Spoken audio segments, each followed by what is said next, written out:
बोलो गुरुदेव भगवान की जय। प्यारे कृष्ण कन्हैया लाल की जय। श्री वेदांत दर्शन प्रथम अध्याय चल रहा है और आज है चौथा पाद। चौथा पाद आज प्रारंभ होने जा रहा है। संबंध पहले के 3 पादों में ब्रह्म को जगत के जन्म आदि का कारण बताकर वेद वाक्यों द्वारा यह बात प्रमाणित की गई। श्रुतियों में जहाँ जहाँ संदेह होता था उन स्थलों पर विचार करके उस संदेह का निवारण किया गया। आकाश, आनंदमय, ज्योति, प्राण आदि जो शब्द या नाम ब्रह्म परक नहीं प्रतीत होते थे, जीवात्मा या जड़ प्रकृति के बोधक जान पड़ते थे, उन सब को परब्रह्म परमात्मा का वाचक सिद्ध किया गया। प्रसंगवश आई हुई दूसरी बातों का भी निर्णय किया गया। अब यह जिज्ञासा होती है कि वेद में कहीं प्रकृति का वर्णन है या नहीं, यदि है तो उसका स्वरूप क्या माना गया है इत्यादि। इन्हीं सब ज्ञातव्य विषयों पर विचार करने के लिए चतुर्थ पाद आरंभ किया जाता है। कठोपनिषद में अव्यक्त नाम आया है, वहाँ अव्यक्तम पद प्रकृति का वाचक है या अन्य किसी का, इस शंका का निवारण करने के लिए सूत्रकार कहते हैं चतुर्थ पाद का प्रथम ब्रह्मसूत्र। आनुमानिक क्रमप्ये केशामिति चेन्ना शरीर रूपक विन्यस्त ग्रहीतेर दर्शयति च। चेत मीन्स यदि कहो, आनुमानिकम मीन्स अनुमान कल्पित जड़ प्रकृति, अपि मीन्स भी, एकेशाम मीन्स किन्हीं के मत में वेद प्रतिपादित है, इति ना मीन्स तो यह कथन ठीक नहीं है, शरीर रूपक विन्यासस्त ग्रहीते मीन्स क्योंकि शरीर ही यहाँ रथ के रूपक में पढ़कर अव्यक्त शब्द से ग्रहित होता है। दर्शयति च मीन्स यही बात श्रुति दिखाती भी है। व्याख्या कठोपनिषद में जो अव्यक्तम पद आया है वह अनुमान कल्पित या सांख्य प्रतिपादिक प्रकृति का वाचक नहीं है, किंतु आत्मा, शरीर, बुद्धि, मन, इंद्रिय और विषय आदि की जो रथ, रथी एवं सारथी आदि के रूप में कल्पना की गई है, उस कल्पना के रथ के स्थान पर शरीर को रखा गया है। उसी का नाम यहाँ अव्यक्त है। कठोपनिषद के रूपक प्रकरण में आत्मा को रथी, शरीर को रथ, बुद्धि को सारथी, मन को लगाम, इंद्रियों को घोड़ा और विषयों को उन घोड़ों का चारा बताया गया है। इन उपकरणों द्वारा परमपद स्वरूप परमेश्वर को ही प्राप्त करने योग्य कहा गया है। इस प्रकार पूरे रूपक में 7 वस्तुओं की कल्पना की गई है। उन्हीं 7 का वर्णन एक से दूसरे को बलवान बताने में भी होना चाहिए। वहाँ इंद्रियों की अपेक्षा विषयों को बलवान बताया गया है। जैसे घास या चारा दाना देखकर घोड़े हठात उस ओर आकृष्ट होते हैं, उसी प्रकार इंद्रियां भी हठात विषयों की ओर खिंच जाती हैं। फिर विषयों से परे मन की स्थिति कही गई है, क्योंकि यदि सारथी लगाम को खींचे रखे तो घोड़े चारा दाना की ओर हठात नहीं जा सकते हैं। उसके बाद मन से परे बुद्धि का स्थान माना गया है, वही सारथी है। लगाम की अपेक्षा सारथी को श्रेष्ठ बतलाना उचित ही है, क्योंकि लगाम सारथी के ही अधीन रहती है। बुद्धि से परे महान आत्मा है, यह रथी के रूप में कहा हुआ जीवात्मा ही होना चाहिए। महान आत्मा का अर्थ महत तत्व मान लें तो इस रूपक में 2 दोष आते हैं। एक तो बुद्धि रूप सारथी के स्वामी रथी आत्मा को छोड़ देना, और दूसरा जिसका रूपक में वर्णन नहीं है उस महत्तत्व की व्यर्थ कल्पना करना। अतः महान आत्मा यहाँ रथी के रूप में बताया हुआ जीवात्मा ही है। फिर महान आत्मा से परे जो अव्यक्त कहा गया है वह है भगवान की माया शक्ति, उसी का अंश कारण शरीर है। उसे ही इस प्रसंग में रथ का रूप दिया गया है। अन्यथा रूपक में रथ की जगह बताया हुआ शरीर एक से दूसरे को श्रेष्ठ बताने की परंपरा में छूट जाता है और अव्यक्त नाम से किसी अन्य तत्व की अप्रासंगिक कल्पना करनी पड़ती है। अतः कारण शरीर भगवान की प्रकृति का अंश होने से उसे अव्यक्त नाम से कहना अनुचित नहीं मालूम होता। संबंध। यहाँ यह जिज्ञासा होती है कि शरीर को अव्यक्त कहना कैसे ठीक होगा, क्योंकि यह तो प्रत्यक्ष ही व्यक्त है। इस पर कहते हैं सूक्ष्मम तु तदर्हत्वात्। दूसरा ब्रह्मसूत्र, तु मीन्स किंतु, सूक्ष्मम मीन्स इस प्रकरण के शरीर शब्द से सूक्ष्म शरीर ग्रहित होता है। तदर्हत्वात् मीन्स क्योंकि वह अव्यक्त कहलाने के योग्य है। व्याख्या। परमात्मा की शक्ति रूप प्रकृति सूक्ष्म है, वह देखने और वर्णन करने में नहीं आती। उसी का अंश कारण शरीर है, अतः उसको अव्यक्त कहना उचित ही है। संबंध।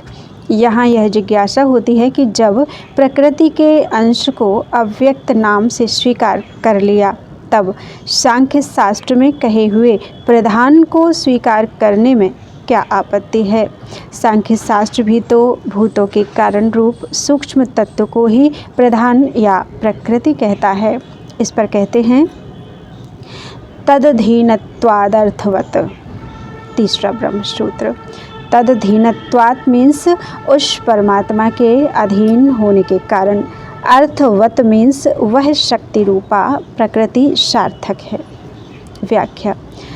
सांख्य मतावलंबी प्रकृति को स्वतंत्र और जगत का कारण मानते हैं, परंतु वेद का ऐसा मत नहीं है।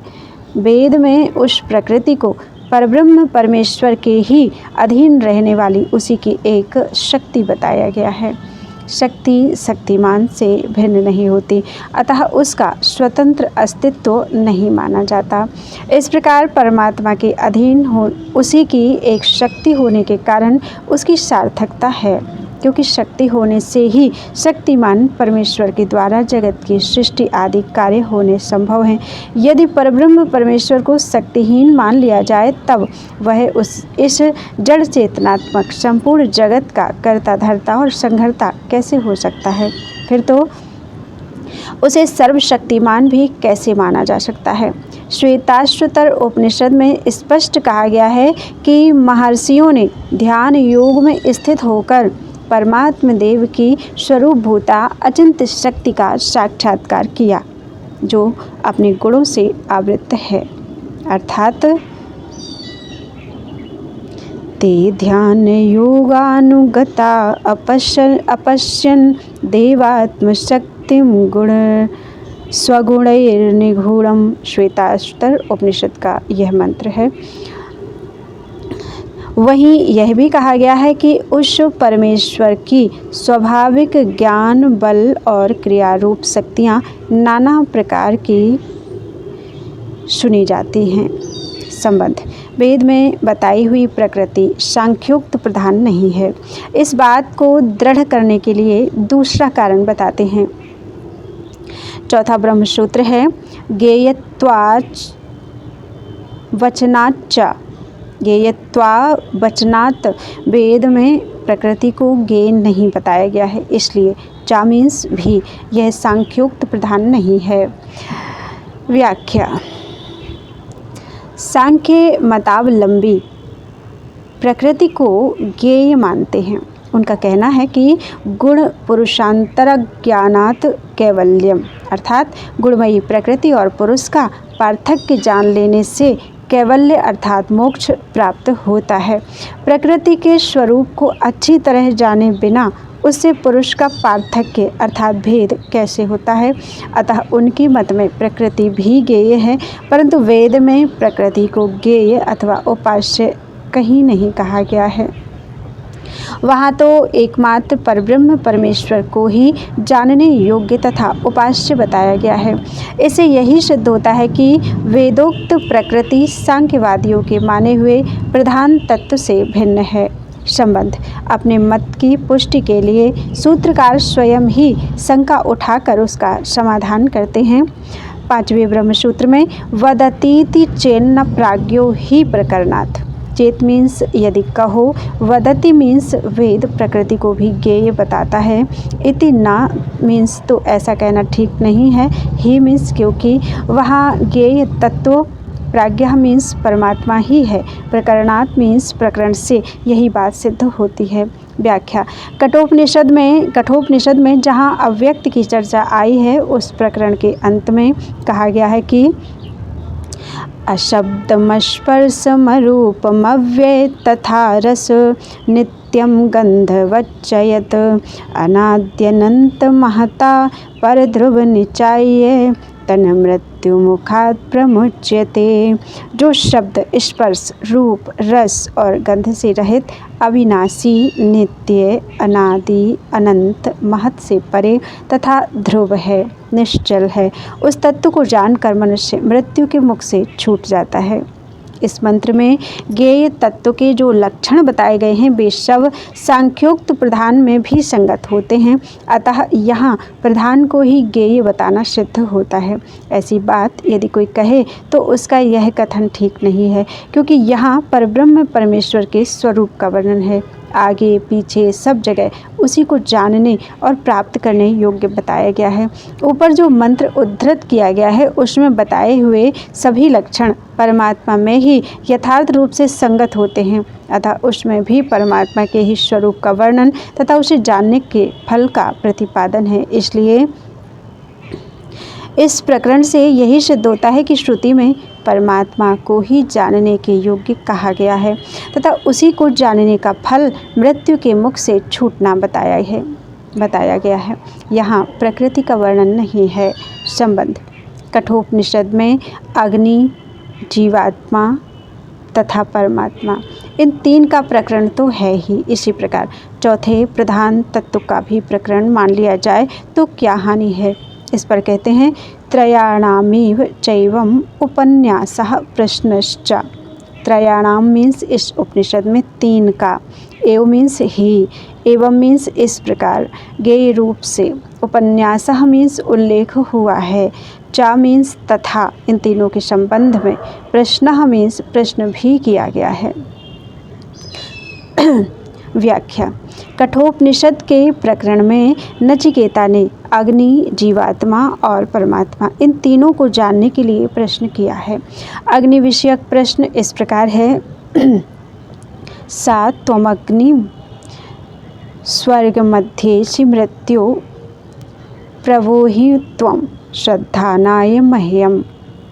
अर्थात, हे यमराज, आप स्वर्ग की प्राप्ति के साधन रूप अग्नि को जानते हैं, अतः मुझ श्रद्धालु के लिए वह अग्नि विद्या भली भांति समझाकर कहिए।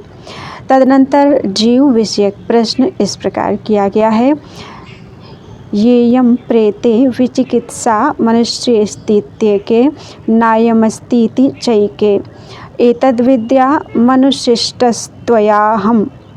अर्थात, मरे हुए मनुष्य के विषय में कोई तो कहता है यह रहता है और कोई कहता है नहीं रहता। इस प्रकार की यह शंका है, इसका निर्णय मैं आपके द्वारा उपदेश पाकर जानना चाहता हूँ।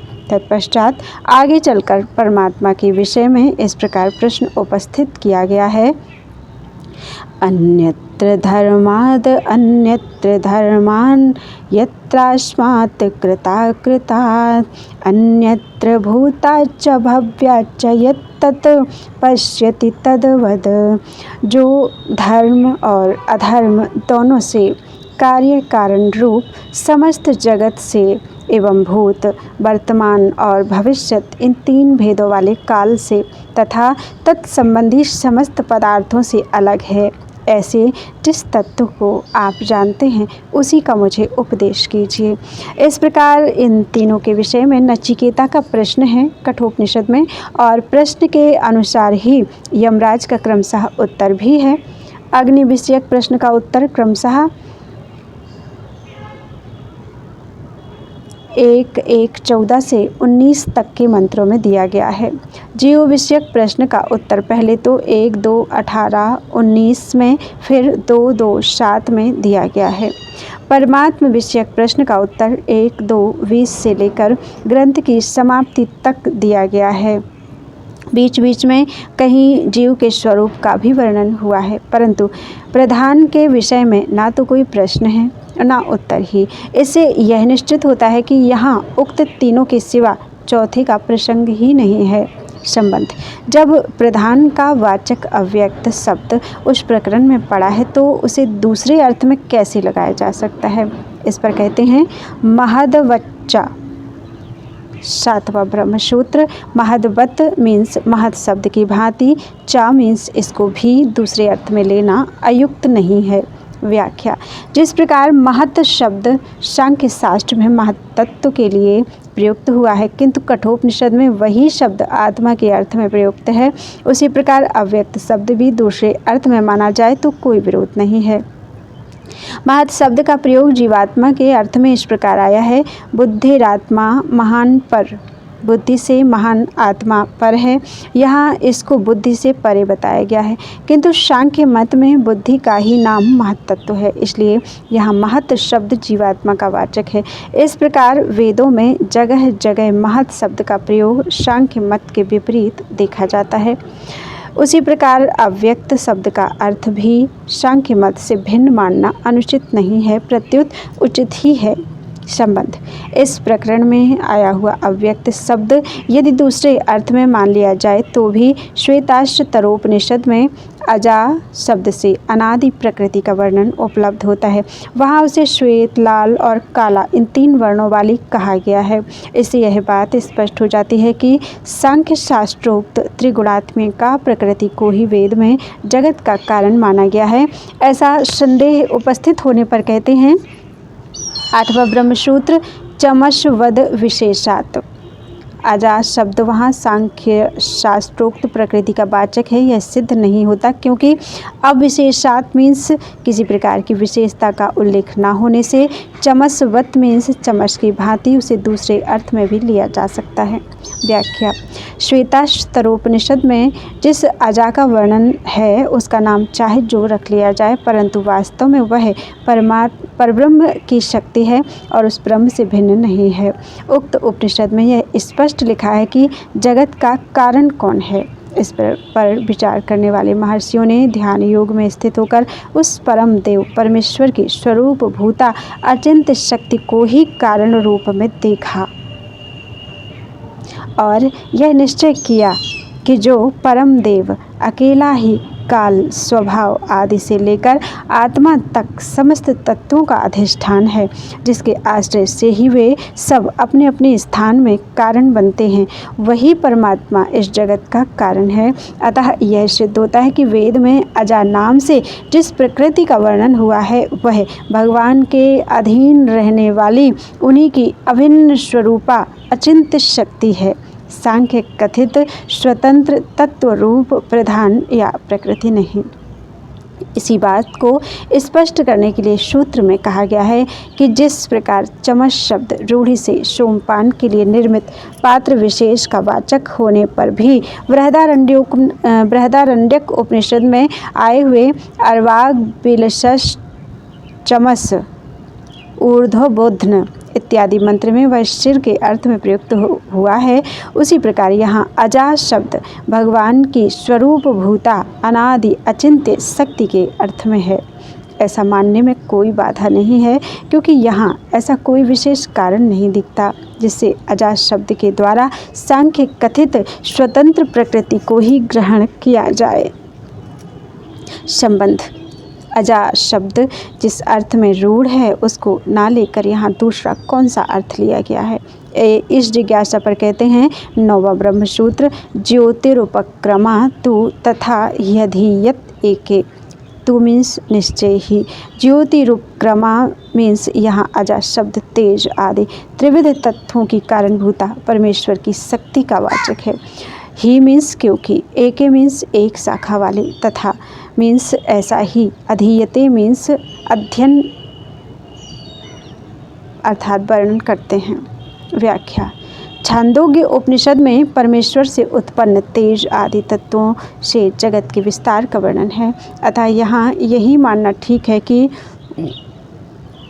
उनकी कारणभूता परमेश्वर शक्ति को ही अजा कहा गया है।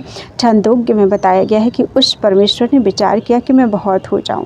फिर उसने तेज को रचा। तत्पश्चात तेज से जल को और जल से अन्न की उत्पत्ति कही गई है। इसके बाद इनके 3 रूपों का वर्णन है। अग्नि में जो लाल रंग दिखता है वह तेज का है, जो सफ़ेद रंग है वह जल का है तथा जो काला रंग है वह अन्न पृथ्वी का है। इस प्रकार प्रत्येक वस्तु में उक्त तेज आदि तीनों तत्वों की व्यापकता का वर्णन है। छांदोग्य उपनिषद में इसी तरह श्वेताश्वतरोपनिषद में जो अजा के 3 रंग बताए गए हैं वे भी तेज आदि में उपलब्ध होते हैं।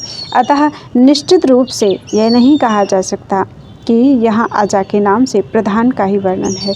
यदि प्रकृति या प्रधान का वर्णन मान लिया जाए तो भी यही मानना होगा कि वह उस परब्रह्म के अधीन रहने वाली उसी की अभिन्न शक्ति है जो उक्त तेज आदि तीनों तत्वों के भी कारण है। सांख्य शास्त्रोक्त प्रधान का वहाँ वर्णन नहीं है, क्योंकि श्वेताश्वतर उपनिषद में जहाँ उसका प्रधान के नाम से वर्णन हुआ है वहाँ भी उसको स्वतंत्र नहीं माना है, अपितु क्षर प्रधान अर्थात भगवान की शक्ति रूप अपरा प्रकृति, अक्षर जीवात्मा अर्थात भगवान की परा प्रकृति, इन दोनों को शासन करने वाला उस परम पुरुष परमेश्वर को बताया है।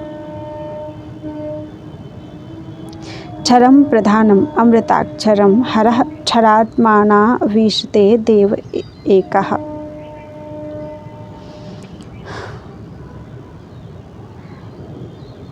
फिर आगे चलकर स्पष्ट कर दिया है कि भोक्ता अक्षर तत्व, भोग्य क्षर तत्व और उन दोनों का प्रेरक ईश्वर, इन तीनों रूपों में ब्रह्म ही बताया है।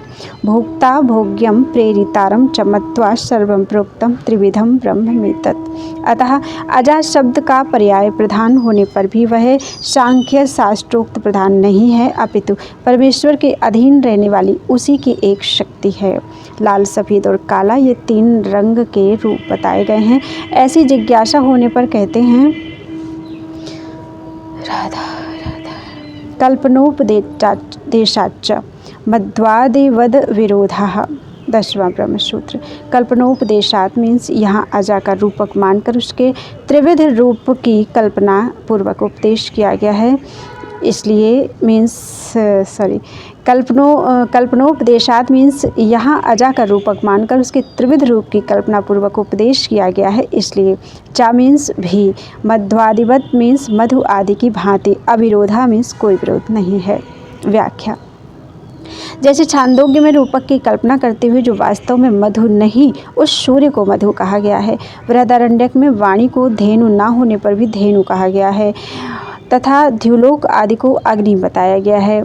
इसी प्रकार यहाँ भी रूपक की कल्पना में भगवान की शक्तिभूता प्रकृति को अजा नाम देकर उसके लाल, सफ़ेद और काले 3 रंग बताए गए हैं। इसलिए कोई विरोध नहीं है। जिज्ञासु को समझाने के लिए रूपक की कल्पना करके वर्णन करना उचित ही है। संबंध। पूर्व प्रकरण में यह बात सिद्ध की गई कि श्रुति में आया हुआ अजा शब्द सांख्य शास्त्रोक्त त्रिगुणात्मिका प्रकृति का नहीं है, परब्रह्म परमात्मा की स्वरूप भूता अनादि शक्ति का वाचक है। किंतु दूसरी श्रुति में पंच यह संख्यावाचक शब्द पाया जाता है। इससे यह धारणा होती कि यहाँ सांख्योक्त 25 तत्वों का ही समर्थन किया गया है। ऐसी दशा में अजा शब्द भी सांख्य सम्मत मूल प्रकृति का ही वाचक क्यों न माना जाए। इस शंका का निराकरण करने के लिए 11वां ब्रह्मसूत्र कहते हैं आगे कल। बोलो वृंदावन बिहारी लाल की जय। आज 10 ब्रह्मसूत्र हुए हैं, कल 11वें ब्रह्मसूत्र से। त्वदीयं वस्तु गोविंदम तुभ्यमेव समर्पयेत्।